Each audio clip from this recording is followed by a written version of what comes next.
Assalamualaikum warahmatullahi wabarakatuh. Berjumpa kembali dengan kami, channel Errol Kembar, sebuah channel tempat kita berbagi inspirasi, motivasi, tutorial, dan video pembelajaran.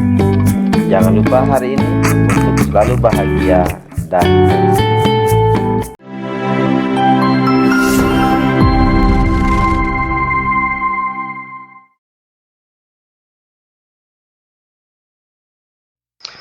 Assalamualaikum warahmatullahi wabarakatuh. Jumpa lagi dengan Pak Khairul, masih bersama channel Errol Kembar. Pada kesempatan kali ini kita akan membahas materi kelas 5 tema 2 subtema 2 pembelajaran yang keempat. Pada pembelajaran yang keempat ini kita akan membahas materi bahasa Indonesia, yaitu menggali informasi dari teks dengan menjawab berbagai pertanyaan.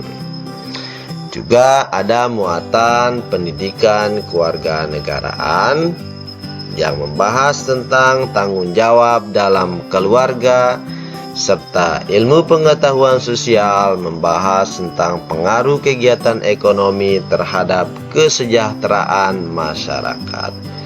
Baiklah anak-anak cerdas Nusantara, langsung saja kita masuk kepada pembahasan demi pembahasan berikut ini. Yang pertama adalah bahasa Indonesia, yaitu menggali informasi dari teks dengan menjawab pertanyaan. Bacalah cerpen yang berjudul Tanggung Jawab Adik dari paragraf pertama sampai paragraf terakhir. Silakan dimulai. Setelah selesai kita membaca cerpen yang berjudul Tanggung Jawab Adik, kita disuruh untuk menjawab pertanyaan-pertanyaan. Di sini Pak Khairul akan memberikan contoh pertanyaan-pertanyaan tersebut. Yang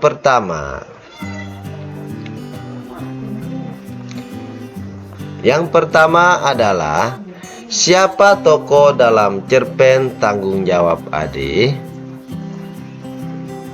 Tokohnya adalah Ade, Ibu Ade, Kak Nina, serta Pak Guru Adi. Yang kedua, berapa anggota keluarga Ade? Ada 4 anggota. Yang ketiga, siapa yang biasa mengantar kue setiap pagi ke warung-warung?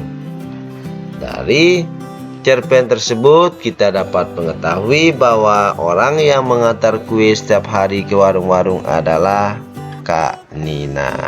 Nah, anak-anak cerdas Nusantara, itulah contoh jawaban dari pertanyaan yang terdapat dalam cerpen Tanggung Jawab Adik. Selanjutnya, silakan anak-anak cerdas Nusantara untuk berkreasi sendiri menjawab pertanyaan demi pertanyaan yang tersedia di buku kalian masing-masing.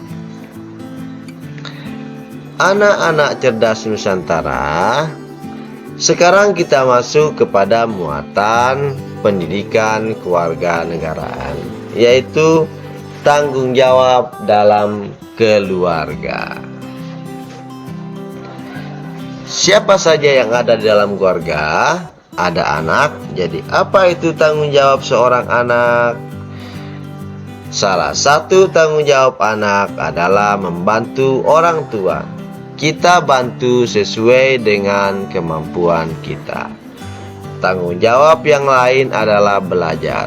Rajin belajar adalah salah satu kunci untuk memperoleh prestasi dan membanggakan orang tua.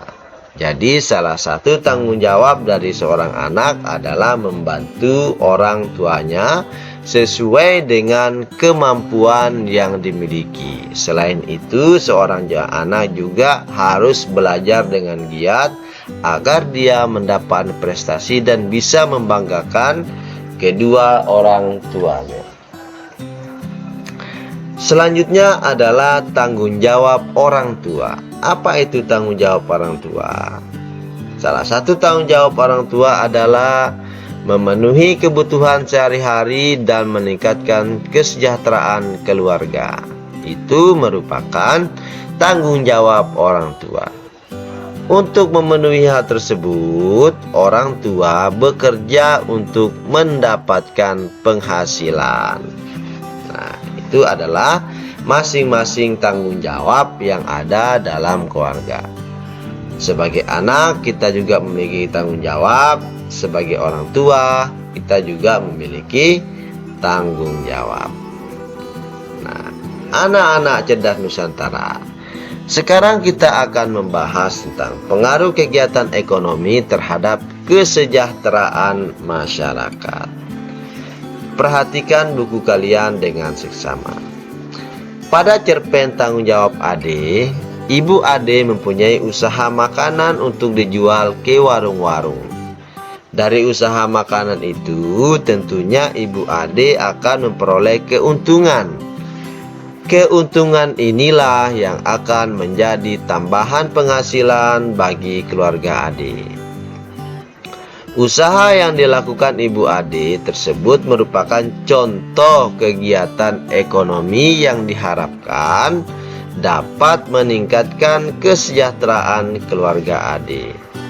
Kegiatan ekonomi meliputi kegiatan produksi, distribusi, dan konsumsi. Ketiga kegiatan ekonomi ini saling berkaitan satu sama lain. Nah, anak-anak cerdas Nusantara, berikut Pak Hairul akan menjelaskan apa itu kegiatan produksi, apa itu kegiatan distribusi, dan apa itu kegiatan konsumsi. Simak penjelasannya dengan seksama. Yang pertama adalah produksi. Apa itu produksi? Di buku kalian ada gambar orang yang sedang membuat gerabah. Jadi, amatilah kegiatan ekonomi perajin gerabah. Seorang perajin akan mencari tanah liat sebagai bahan baku. Tanah liat ini diolah menjadi berbagai bentuk, misalnya gerabah. Gerabah yang sudah dibuat akan dijemur, kemudian dibakar. Proses akhirnya gerabah tersebut diwarnai, kemudian dijual kepada konsumen. Nah, dari ilustrasi tersebut dapat dikatakan seorang perajin telah melakukan kegiatan produksi. Jadi, produksi adalah kegiatan menghasilkan barang dalam rangka memenuhi kebutuhan hidup. Pak Guru ulangi, produksi adalah kegiatan menghasilkan barang dalam rangka memenuhi kebutuhan hidup. Sementara orang yang melakukan kegiatan produksi disebut produsen. Pak Guru ulangi, orang yang melakukan kegiatan produksi disebut produsen. Mudah kan untuk memahami apa arti dari sebuah produksi? Selanjutnya adalah distribusi. Apakah itu distribusi? Nah, perhatikan ilustrasi berikut ini. Setiap hari kita makan dan menggunakan pakaian. Bahan makanan tersebut dihasilkan di suatu daerah tertentu. Pakaian juga diproduksi di daerah tertentu. Untuk mendatangkan bahan makanan dan pakaian tersebut diperlukan kegiatan penyaluran. Kegiatan inilah yang disebut distribusi. Jadi distribusi adalah kegiatan menyalurkan hasil produksi dari produsen ke konsumen. Pak Guru ulangi, distribusi adalah kegiatan menyalurkan hasil produksi dari produsen ke konsumen. Sementara orang yang melakukan kegiatan distribusi disebut distributor. Jadi Pak Guru ulang, Orang yang melakukan kegiatan distribusi disebut distributor. Kelancaran distribusi barang membutuhkan sarana transportasi dan akses yang memadai. Tujuannya agar hasil produksi dapat segera sampai ke konsumen dengan cepat dan tepat. Selanjutnya adalah konsumsi. Apa itu konsumsi? Nah, coba kalian perhatikan aktivitas teman sekolah ketika waktu istirahat. Ada yang jajan di kantin, ada pula yang makan bekal dari rumah. Jajan di kantin dan makan bekal tersebut termasuk kegiatan konsumsi. Tidak hanya menghabiskan barang, kegiatan yang mengurangi nilai guna barang juga termasuk kegiatan konsumsi. Misalnya, kamu menggunakan seragam dan sepatu ketika sekolah. Jadi konsumsi diartikan kegiatan menghabiskan atau mengurangi nilai guna barang dan jasa untuk memenuhi kebutuhan hidup. Pak Guru ulangi, konsumsi dapat diartikan kegiatan menghabiskan atau mengurangi nilai guna barang dan jasa untuk memenuhi kebutuhan hidup.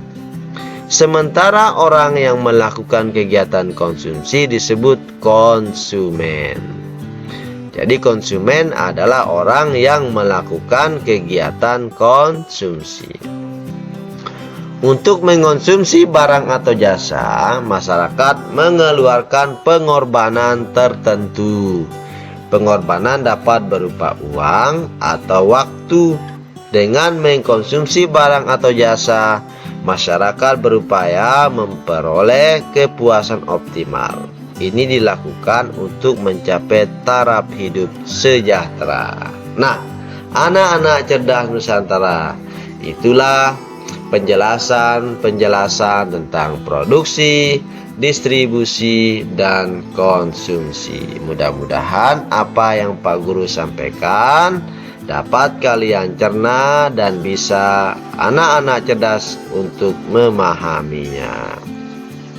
Nah, sekarang kita akan berdiskusi dengan teman. Karena kita sudah mengetahui kegiatan ekonomi masyarakat. Diskusilah dua pertanyaan berikut. Yang pertama, menurutmu apa pengaruh kegiatan ekonomi terhadap kesejahteraan masyarakat? Yang kedua, apakah kegiatan ekonomi dapat berdampak positif terhadap peningkatan kesejahteraan masyarakat? Terus bagaimana penjelasan? Nah, coba kalian berdiskusikan atau kalian kerjakan dua pertanyaan ini dengan baik dan benar.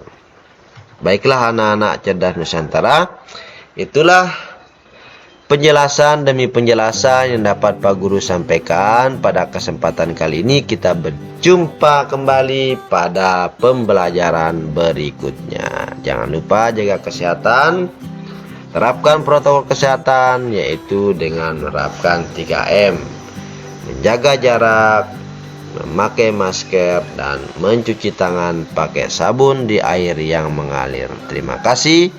Jangan lupa like, subscribe, dan komen channel Errol Kembar agar channel ini berkembang dan bermanfaat. Assalamualaikum warahmatullahi wabarakatuh.